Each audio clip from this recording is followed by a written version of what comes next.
김대식, 내가 내 앞에서 사라지면 난 누구한테 용서받아야 하냐?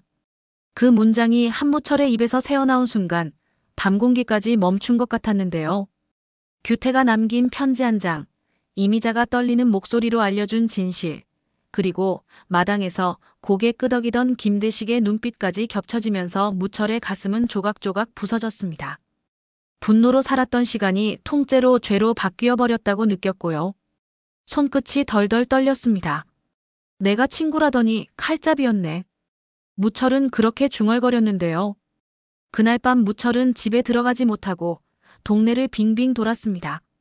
오싹하게 조용한 골목 모퉁이에서 주저앉아 머리를 감싼 채 대식의 이름을 계속 불렀습니다. 이미자가 다가와 그만 들어가요라고 팔을 끌었는데요. 무철은 그 품에 얼굴을 묻고 울었습니다.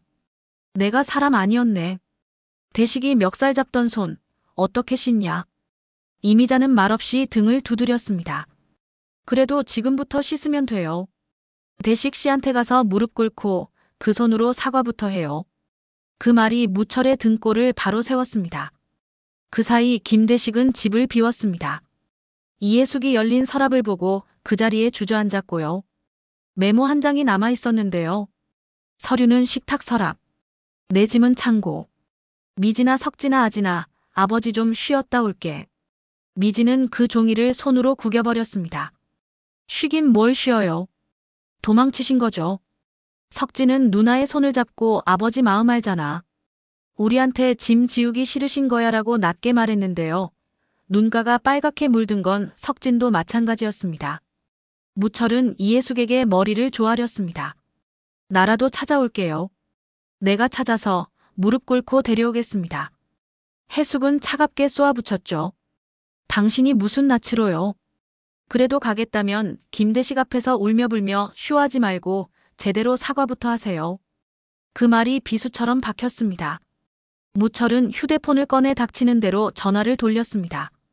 동네 의원, 예전 거래처, 경비 아저씨들까지. 김대식 본 사람 없습니까? 어제 큰 가방 들고 나가던데요. 멀리 가는 눈빛이었어요. 같은 말들이 돌아왔습니다. 뜻밖의 실마리는 유치장에서 왔습니다. 최규태가 면회온 진태에게 부탁했다는 말이 전해졌거든요. 대식이가 조용하고 햇빛 좋은 데를 좋아했다며. 예전 봉사 다니던 요양병원 기억나냐고요. 무철은 그 한 줄에 매달렸습니다. 그 병원은 오래전에 세입자 봉사단과 함께 다녀왔던 곳이었는데요. 그때 대식이 환자들 손을 꼭 잡고 사람은 손에서 용기가 나온다라고 말했었더라고요. 그 기억이 불쑥 떠올라 무철의 목이 더 메였습니다. 요양병원 3곳을 헛돌고 4번째 병원에서야 접수대 직원이 김대식 보호자분이라고 물었는데요. 무철은 본능적으로 예라고 대답했다가 얼어붙었습니다. 바로 뒤에서 이해숙의 목소리가 들렸거든요. 저희가 보호자예요. 해숙은 무철을 보더니 눈썹을 치켜 세웠습니다. 따라온 건 고맙습니다. 근데 오늘은 말 조심하세요. 무철은 고개를 깊이 숙였습니다. 네. 병실 문을 열자 김대식이 창가에 앉아 있었습니다. 살이 많이 빠졌고 입술색이 옅어졌는데요. 그래도 눈빛은 또렷했어요. 왔냐? 대식이 먼저 말했습니다. 무철은 한 걸음도 가까이 가지 못하고 그 자리에 무릎부터 꿇었습니다. 바닥 타일에 무릎이 부딪히며 둔탁한 소리가 났고요. 대식아 미안하다. 처음엔 목이 메어 소리도 제대로 안 나왔습니다.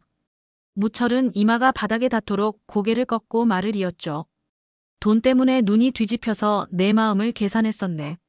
내 손이 내 멱살 잡던 날, 그 손이 내 인생을 망친 손인 것도 몰랐고, 규태한테 던졌던 모욕, 너한테 쏟아부은 의심, 다 돌이켰다. 용서란 말 바라지도 않는다. 그냥 나를 욕해라. 내가 받아야 한다. 이해숙이 지금이라도 알아챈 게 어디냐라고 씁쓸하게 말했는데요.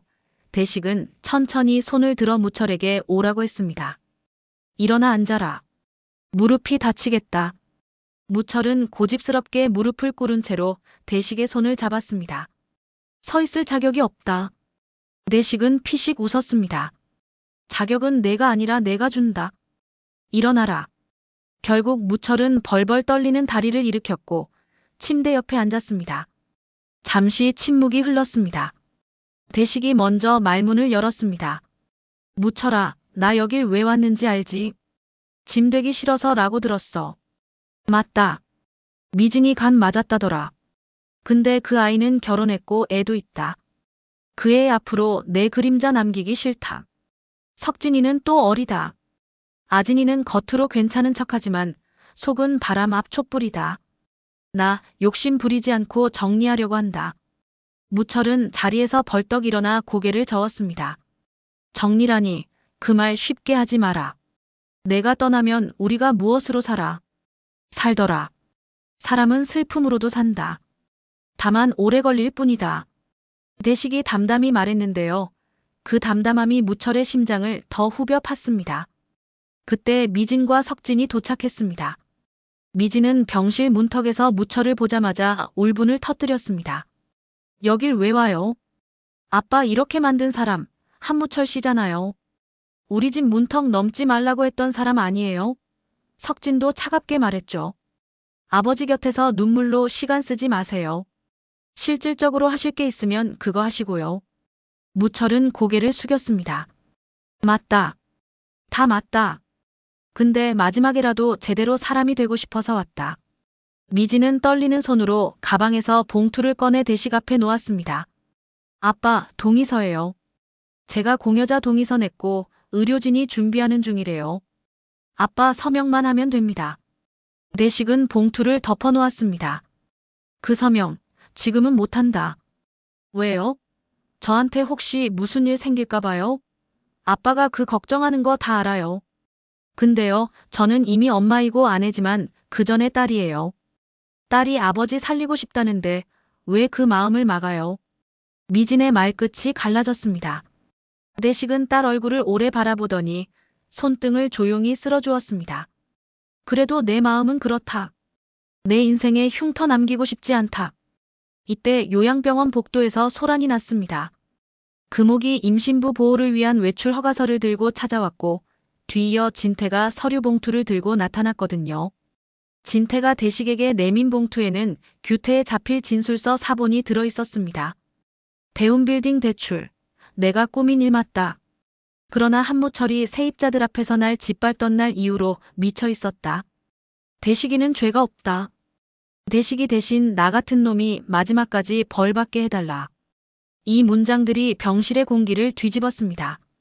미진은 무철을 노려봤습니다. 보세요. 결국 다 시작은 아저씨 아니에요? 무철은 정면으로 그 눈을 받았습니다. 맞다. 그래서 내가 끝까지 책임진다. 규태 죗값 다 치르게 도울 거고 너희 아버지 치료비와 회복 비용은 내가 감당한다. 내 재산 팔아서라도. 대식이 고개를 젓자 무철이 말을 이었습니다. 거부하지 마라. 이건 돈으로 속죄하려는 게 아니다. 내가 남길 수 있는 선택의 시간을 내가 조금이라도 늘려주고 싶어서다. 이해숙은 벽을 짚고 서서 한참을 말없이 듣다가 조용히 입을 열었습니다. 한 사장님, 오늘은 쇼로 안 들리네요. 내 귀가 틀린 게 아니라면 진심 같네요. 무철이 무릎을 다시 꿇으며 말했습니다. 진심입니다. 혜숙 씨, 대식아.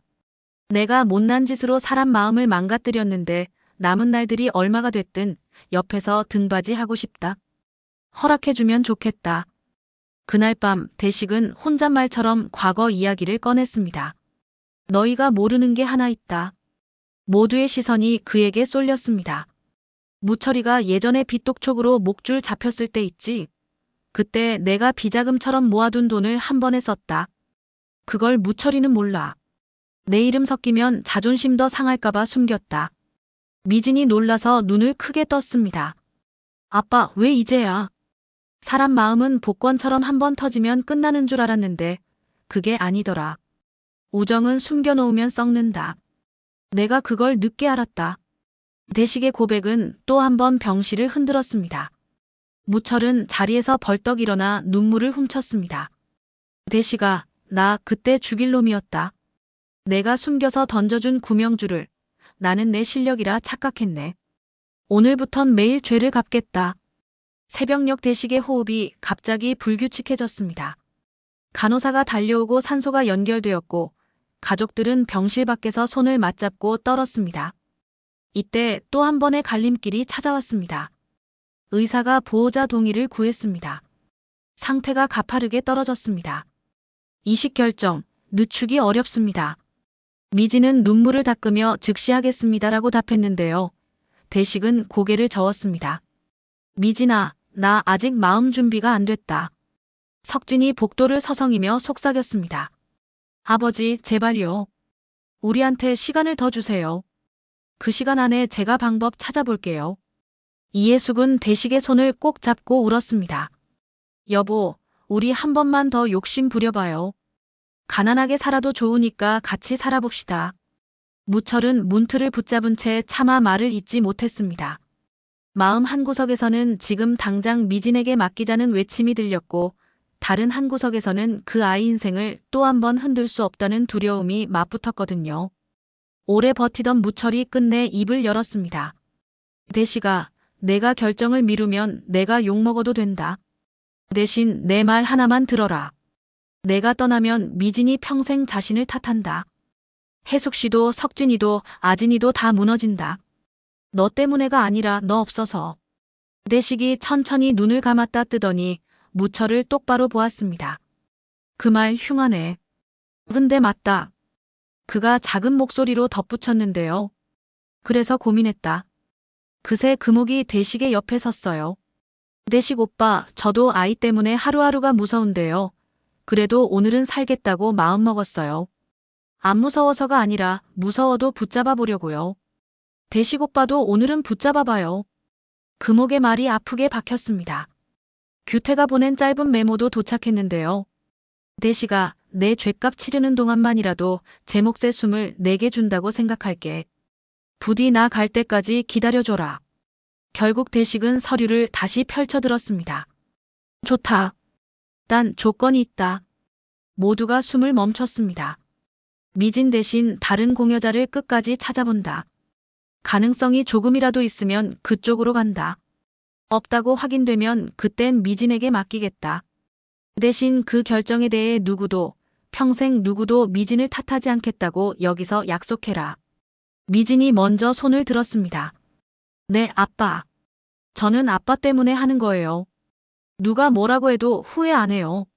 석진과 이예숙도 고개를 끄덕였습니다. 마지막으로 무철이 오른손을 들었습니다. 내가 증인한다. 누가 한마디라도 흠집 내려 하면 내가 맞겠다.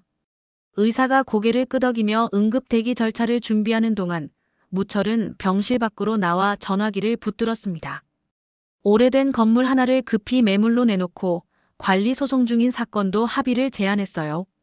그동안 내가 틀렸다 세입자들한테 사과문부터 올려. 직원이 놀라 묻자 무철은 단호히 잘랐어요. 오늘부터 사람 남기고 돈을 정리한다. 그 말이 무철 자신에게도 낯설었지만 이상하게도 가슴 한가운데가 조금 가벼워졌습니다. 다음 날 예상과 달리 기적 같은 소식이 하나 도착했어요. 타 병원에서 예비 공여자 후보가 추가로 발견됐다는 통보였습니다. 적합 여부는 정밀 검사까지 가봐야 알 수 있대요.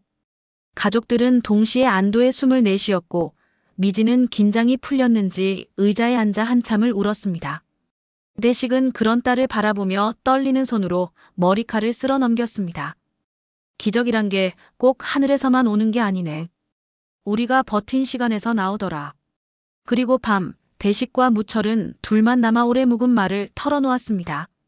무철이 먼저 입을 열었습니다. 나 사실 대운빌딩 담보 잡을 때 세입자들 위에 군림하는 기분이 좋았었네. 누가 내 눈치 보는 게 내가 사장인 것 같아서. 근데 그게 사람 짓이 아니더라. 대식아, 나 오늘 그 빌딩 팔기로 했다. 대식이 놀란 눈을 들었는데요. 그 빌딩이 내 마지막 자존심 아니었냐? 그게 내 자존심이면 내 자존심은 값싼 기와장이더라. 내려놓고 다시 시작해도 늦지 않다.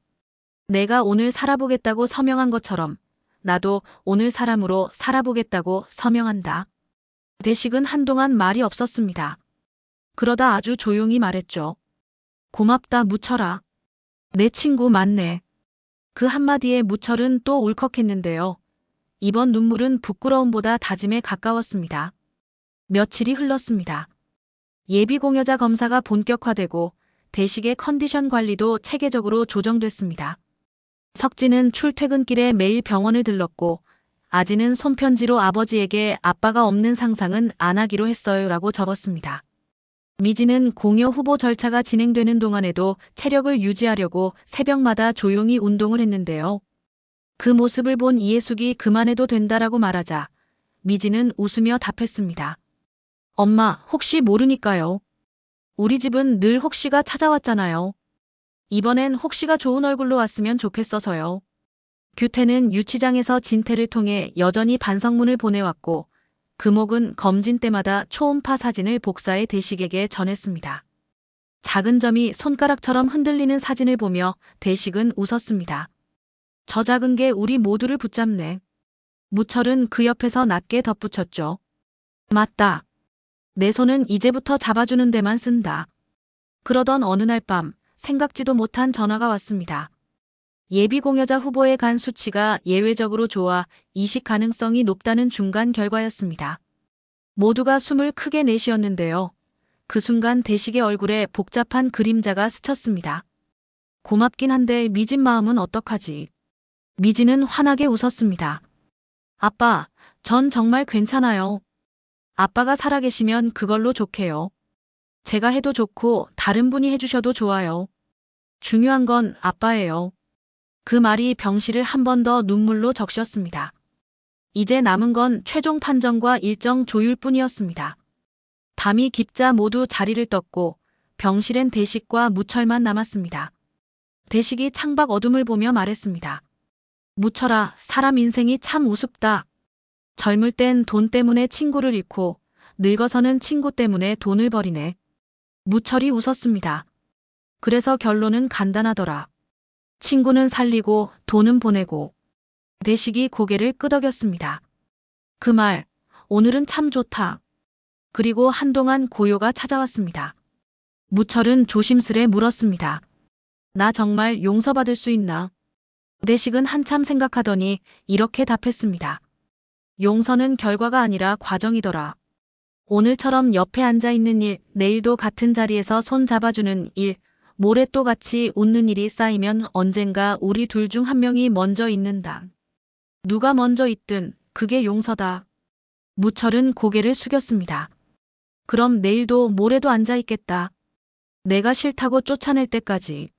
새벽 종소리가 멀리서 들렸습니다. 대식은 서랍에서 접어둔 종이 한 장을 꺼내 무철에게 건넸습니다. 미진석 진아진에게 그리고 무철에게 라고 적힌 편지였는데요. 혹시에 대비해서 써둔 건데 너부터 읽어라. 무철은 바로 펼치지 않았습니다. 살아있는 사람 앞에서 유서를 읽으면 내가 또 울 것 같아서. 대식이 웃었습니다. 그럼 나중에 울어라. 오늘은 같이 버티자. 그렇게 밤이 지나고 아침이 찾아왔습니다. 의사에게서 최종 판정 통보 문자가 왔고 모두가 다시 모일 준비를 했습니다. 아직 결과는 공개하지 않았습니다. 병실 문 앞에서 사람들의 숨소리와 심장소리가 다 들리는 듯 했는데요. 김대식은 아주 천천히 숨을 들이마시며 손을 내밀었습니다. 무철이 그 손을 잡았습니다. 이해숙이 반대편 손을, 미진과 석진이 어깨를, 아진이 이불 끝자락을 붙들었습니다. 각자의 사죄와 각자의 다짐이 한 지점에 모였고 그 지점이 흔들리지 않도록 각자의 손이 버팀목이 되어 주었습니다. 문득 김대식이 작게 말했습니다. 무철아. 왜? 너 오늘 제대로 친구다. 무철은 눈을 질끈 감았다가 뜨며 웃었습니다. 내일도 그러겠다. 그리고 화면 밖에 다음 한 장은 아직 접혀 있습니다. 예비공여자의 최종 결과가 무엇일지, 김대식의 서명이 어디에 찍힐지, 무철의 고백이 언제 완성형이 될지 아직 누구도 모르는 채로요. 다만 한 가지는 분명해졌습니다. 김대식은 더 이상 혼자가 아니고 한무철은 드디어 사람으로 돌아오고 있다는 사실이었는데요. 그 사실 하나만으로도 오늘 밤 이들의 잠은 어제보다 조금 더 깊어질 준비를 하고 있었습니다. 드라마 리뷰 탐정의 다음 추리도 놓치지 마세요. 더 흥미진진한 리뷰를 위해 구독과 좋아요 꼭 부탁드립니다. 감사합니다.